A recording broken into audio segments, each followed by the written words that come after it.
તો આ સાથે દર વર્ષે નવરાત્રિ દરમિયાન ફક્ત ગરબા ડ્રેસ જ નહીં પણ તેના પર પહેરવામાં આવતા દાગીના પણ બદલાય છે. તો આ વખતે કયા કયા નવા ઓર્નામેન્ટ્સ ટ્રેન્ડમાં છે તેના માટે સંવાદદાતા કેતન જોશીની આ સ્ટોરી જોઈએ. આવો.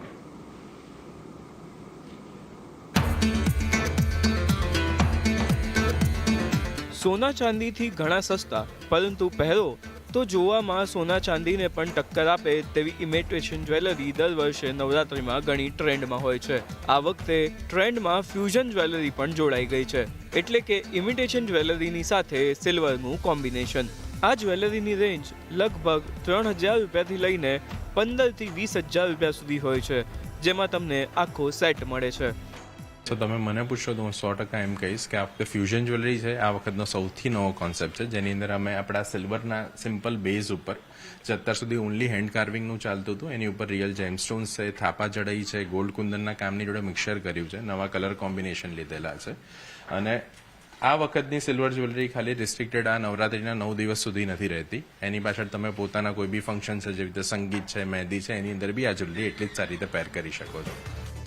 ગુજરાતમાં છેલ્લા 2 વર્ષથી ગરબા દરમિયાન ટ્રાઇબલ ઓર્નામેન્ટ્સ પહેરવાનો ટ્રેન્ડ પણ રહ્યો છે. તમે કદાચ બાજુચર, સતરડા, હાર, તોડા અને કમરબંધ જેવી વસ્તુઓ ક્યારેય જોઈ નહીં હોય.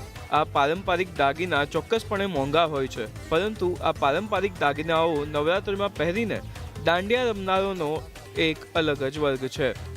તો આ વખતે અમે લોકો નવરાત્રિમાં એક વસ્તુ નોટિસ કર્યું કે લાસ્ટ યર સુધી લોકો બહુ બધાને ફ્યુઝન જ્વેલરી લોકોને ગમતું હતું, પણ આ વર્ષે લોકો પાછા ઓલ્ડ ટ્રેડિશનલ ટ્રાઇબલ જ્વેલરી જે આપણા ગામડાઓમાં લોકો પહેરતા હતા પહેલાં, એવી સેમ જ્વેલરી એ લોકોને જોવે છે. જે રીતે કચ્છ ભુજની હસલીઓ હોય કે તોડા એન્કલેટ્સ હોય કે અમે લોકો મધ્યપ્રદેશથી અમુક એ લોકોના સ્પેસિફિક એન્કલેટ્સ હોય છે, કાં તો સાઉથમાં કમરબંધ હોય છે તો એ કમરબંધ લોકોને જોવે છે, કે લિંગાયત કમ્યુનિટીના અમે લોકો એ લોકોના પેન્ડન્ટ્સ હોય છે તો એ લિંગમ નેક પીસીસ, કાં તો સતલડા હાર હોય છે.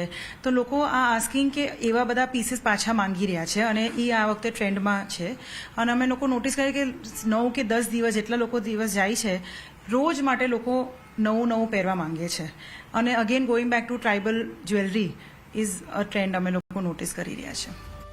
નવરાત્રિ અને અન્ય તહેવારો દરમિયાન વર્ષના આ ખાસ પ્રસંગોએ પહેરવામાં આવતા આવા ઝવેરાતની માંગ ખૂબ જ વધી રહી છે. ડ્રેસની સાથે સાથે હવે યુવાઓ આવી જ્વેલરીમાં પણ ખર્ચ કરતા થયા છે. એમાં પણ જો આ પ્રકારની ટ્રેડિશનલ જ્વેલરી મળી જાય તો ગરબા રમવાનો આનંદ જ કંઈક ઓર હોય છે. કેતન જોશી, અમદાવાદ.